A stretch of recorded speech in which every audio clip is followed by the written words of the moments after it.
저희들은 부지분여가 적법하지 못하다고 지금 가처분 신청을 내놓은 상태입니다. 정치하는 사람들이 어떻게 자기네 나라의 국민을 보호하지 아니하고 미국을 위해서 이런 신유 노릇을 이렇게 한단 말입니까?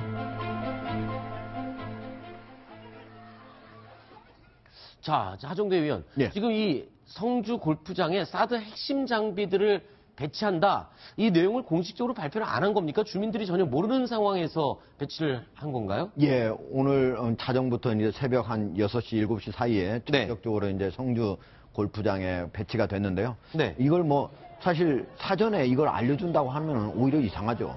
왜냐면 우리가 어떤 무기를 어디에 배치할 때 네. 사실은 사후에도 얘기를 해주면 안 되는 거예요. 예. 그러잖아요. 어떤 무기를 우리가 배치할 때 그 전에 사전에 알려줘. 이 얘기해준다는 것 자체가 만약에 전쟁이 일어날 때 적으로부터 직접 잘 타격하라는 얘기나 마찬가지인데. 네. 그런데 물론 이 자체 사안이 워낙 초미의 관심사였으니까 네. 그런 것은 사후에라도 알려줄 필요가 있다 하는 측면에서 국방부가 오늘 오전에 그 내용을 그대로 발표를 한 거죠. 네. 지금 저 아까 잠깐 화면에 자막에 이제 뭐 설명 없이 했다 이렇게 했는데 저걸 처음에 저 나왔을 때 정부하고 한미연합선의 정확한 발표가 뭔가 하면요. 네. 처음에 오는 건 공개한다.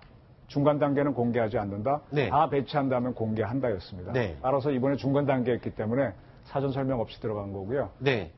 지금 저거는 지금 저쪽 지역에서 반대하시는 분들이 있는데 우리는 우리대로 지금 전체가 죽고 사는 문제로 지금 몰리고 있지 않습니까? 네. 그래서 지금 서로 의견이 크게 다른데 저는 좀 대승적으로 좀 봐주셨으면 좋겠다. 그런 부탁을 좀 드리고 싶습니다. 네.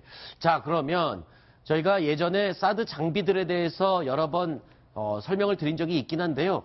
오늘 이 자리에서 이제 오늘 새벽 0시부터 배치된 사드 장비 어떤 장비들이 지금 설치가 된 건지 설명을 좀 해주시죠. 네, 이번에 발사대가 왔는데 가장 핵심이죠. 화면에 나오는 ANTPY-2 레이더 오른쪽 밑에 있습니다. 네네네. 그것이 제가 지난번 설명할 때도 저게 배로 왔습니다. 커가지고 물론 비행기로 실을 수도 있다고 하는데 네. 저거는 미국에서부터 배로 출발시켰기 때문에 지금까지 처음에 발사대 2대 온 거하고 시간이 한 달 이상 벌어진 거거든요. 네네. 그래서 ANTPY-2 레이더가 들어오면서 기타 장비가 들어와서 외관에 있던 것과 합쳐갖고 지금 통제 차량 쭉 들어갔고요. 발전차가 현재 못 들어왔다고 하는데 그거는 뭐 큰 문제 없을 거로 저는 봅니다. 네. 네. 자, 그러면 지금 이 장비들이 지금 완비돼서 다 들어온 겁니까?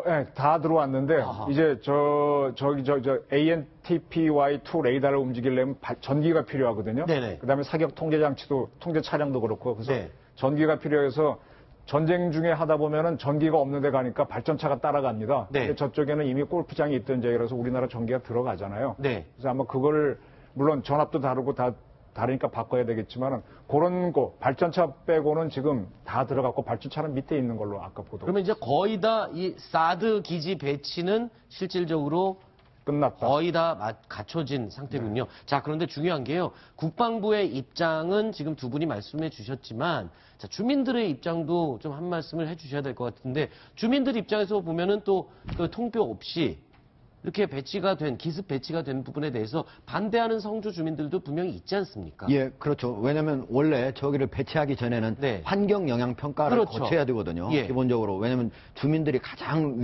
여기 있는 게 그 레이더에 바로 네. 거기에 얼마나 유해파, 그렇죠. 전자파가 얼마나 유해한가 이런 부분인데 이런 것들을 충분히 거치고 나서 해도 되는데 왜 갑자기 했느냐. 이게 네. 이제 주민들의 입장입니다. 다만 이제 국가 전체로 놓고 보면은 아마도 정권이 바뀌게 난 다음에 5월 9일에 대통령 선거가 있지 않습니까? 네. 그러니까 그 다음에 진보 정권의 인사가 만약에 대통령에 당선이 되면 그때는 좀 더 어려워지지 않을까 이런 것들을 한미 당국이 미리 생각을 하고 미리 배치한 거 아닌가 이렇게 네. 생각을 해봅니다. 저는요, 네. 지금 몇 차례 그동안 말씀드렸는데 지금 평택기지로 미군 부대 이전 시작됐습니다. 네. 어젠가 8군 사령부 이전식이 있었죠. 네. 평택에 미군 핵심 부대들이 쭉 모이는데 거기를 커버할 수 있는 방공 무기를 배치하지 않는다? 그래서 저는 저기 배치하고 이게 같다고 보는데 일각에서는 북한이 인민군 창건일이니까 저걸 배치했다고 하는데 그게 아니라 미 8군이라고 하는 핵심 부대가 평택으로 옮겨가니까 거기에 맞춰서 했다. 이렇게 보이고요.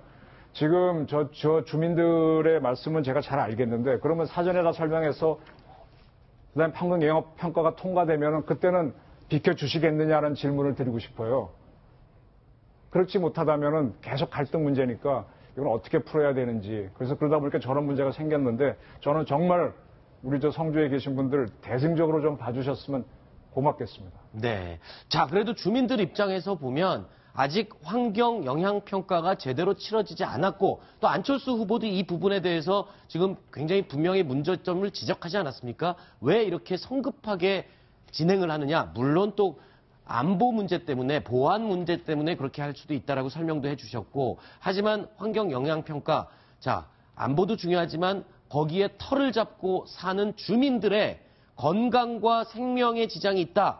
조금이라도 의심이 된다. 그렇다면은 당연히 반대할 수밖에 없는 게 또 주민들의 심정이라는 점, 이 부분을 저희가 분명히 짚고 넘어가야 된다라는 말씀을 드리고 싶습니다. 자, 그런데 사드 장비가 설치된 해발 고도에 대해서 한 가지 질문 드리겠습니다. 원래는 이 383m 지점에 설치될 예정이었어요. 약 400m 지점에요. 그런데 지금 실제로 설치된 거는 680m 지점에 설치가 됐습니다. 조금 더 위에 설치가 됐죠? 자, 그림 조금 바꿔주시겠어요? 네.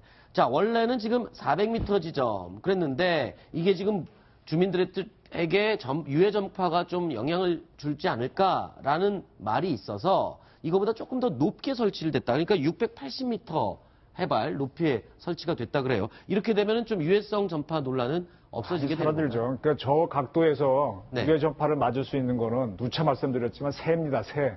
네. 새는 사람보다 훨씬 몸이 작기 때문에 전파에 민감하거든요. 네. 그러니까 새가 이제 불에 타면은 닭으로 표현하면 통닭이 되는 건데 통새가 많이 나온다 그러면 정말 위험하겠지만은 네. 사드 이미 기존 운영하는 데서 통새가 나온 사실은 없습니다. 그래서 네. 저는 너무 많이 걱정을 하시는 게 아닌가 그런 말씀을 드리고 싶습니다. 자, 그러니까 요 안에 드는 요 이렇게 초록색으로 표시된 부분에 그것이 원래 이제 383m였던 거지. 그렇죠. 680m까지 올라가니까 무려 300m가 위로 올라간 거잖아요. 네, 그러니까 이 밑에는 다 예. 안전한 거죠. 그렇죠. 예. 예. 게다가 이제 그 레이더의 방향이라고 해요. 수평으로 가는 게 아니고 상방 5도 방향이거든요. 그러니까 밖으로 앞으로 나가면 나갈수록 위로 올라가는 거니까 그 앞에 설령 있다고 하더라도 500m 앞쪽에만 있으면은 설령 위로 올라가더라도 안전한데 네. 또 300m까지 상공이 올라가 있으니까 네. 그 전보다 배나 더 훨씬 안전하게 됐다고 드릴 수 있습니다. 예, 그림 보고 제가 다시 한번 말씀드리겠습니다. 그러니까 이 초록색으로 표시된 이 부분과 포함해서 이 밑에 부분은 안전한 지역이고 그렇죠. 원래 400m 지점이 설치될 예정이었는데 이거보다 200m가 더 올라갔으니까 더 안전할 것이다라고 예상을 할 수 있는 부분이겠죠. 네, 제가 오늘 그 통합 경멸 훈련 가서 봤다 그랬지 네. 않습니까? 문재인 후보가 오셨던데 저분이 계속 저거 반대했지 않습니까? 네. 그럼 오늘 저거 행사 안 가고 여기 가실 수도 있었을 거예요. 네. 제가 그걸 딱 보면서 느끼는 게 이거 참 처음엔 반대했지만은 차라리 이렇게 되는 게 나을 수도 있다라는 판단을 하셔갖고 포천에 오신 게 아닌가 하는 게 제 해석입니다. 네, 그건 이제 주관적인 해석일 뿐입니다. 아직 해석입니다. 후보에 확인을 하거나 근데 굉장히 후보에게- 자신 있는 해석입니다. 예, 후보에게 물어보지는 못했습니다만 알겠습니다. 자, 오늘 정치권에서도요, 이 사드 기지 배치, 특히 기습 배치했다 이 문제를 두고 논란이 벌어졌습니다. 그 부분을 저희가 정치 공방 영상으로 준비했는데 함께 보시죠. 이렇게 대선을 앞두고 지금 정부에서 좀 무리하게 이렇게 강행할 일은 아니라고 생각합니다. 마지막 결정은 다음 정부로 하여금 이 사드 배치 문제를 여러 가지 예욕하도록 그렇게 활용할 수 있도록 넘겨주는 것이 바람직하다고 생각합니다. 사드 배치는 한미 간 합의에 의해서 이행돼야 됩니다. 그런데 정말로 필요한 환경 영향 평가 같은 절차를 생략하는 것은 문제가 있습니다. 주민과의 충돌도 있었다는데 정말 우려됩니다. 제가 오래전부터 대통령 선거 전에 사드가 배치되는 게 오히려 국론 분열을 막는 길이다 이렇게 주장을 해왔습니다. 참 잘된 결정이라고 환영을 합니다.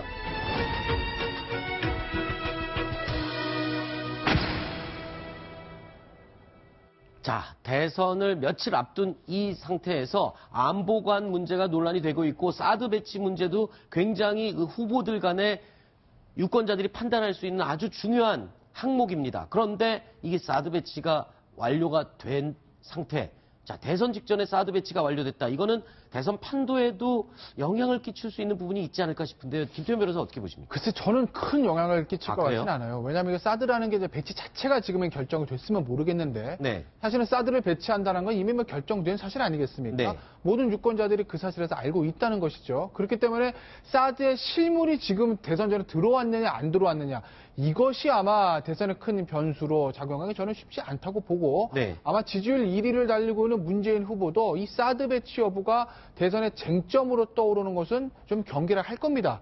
네. 그렇기 때문에 뭐 안철수 후보도 마찬가지고 왜냐면 2위를 다는 안철수 후보 같은 경우에도 사실은 사드 문제가 불거지면 불거질수록 어떻게 보면 이 보수 쪽 유승민 후보라든지 홍준표 후보에 대한 그래서 집요한 공격을 받을 수밖에 없지 않습니까? 구조 네. 자체가 그렇기 때문에 이것이 대선의 변수로 떠오르기는 저는 좀 쉽지 않다고 봅니다. 지금 보면요. 네. 문재인 후보나 안철수 후보 같은 경우에도 절차상의 문제를 한번 지적을 했을 뿐이지 네. 만약에 절차가 잘못돼서 완전히 잘못돼서 그러면 이거 되물려라. 다시 네. 철수시켜라. 이렇게 얘기했지만 그런 얘기는 전혀 없거든요. 네. 그런 거 보면 이미 지나간 걸로 기정사실로 보고 있는 걸로 봐야 한다고 봅니다. 네. 해석이 저랑 같은 다 판단들을 하시는 걸로 보입니다. 알겠습니다.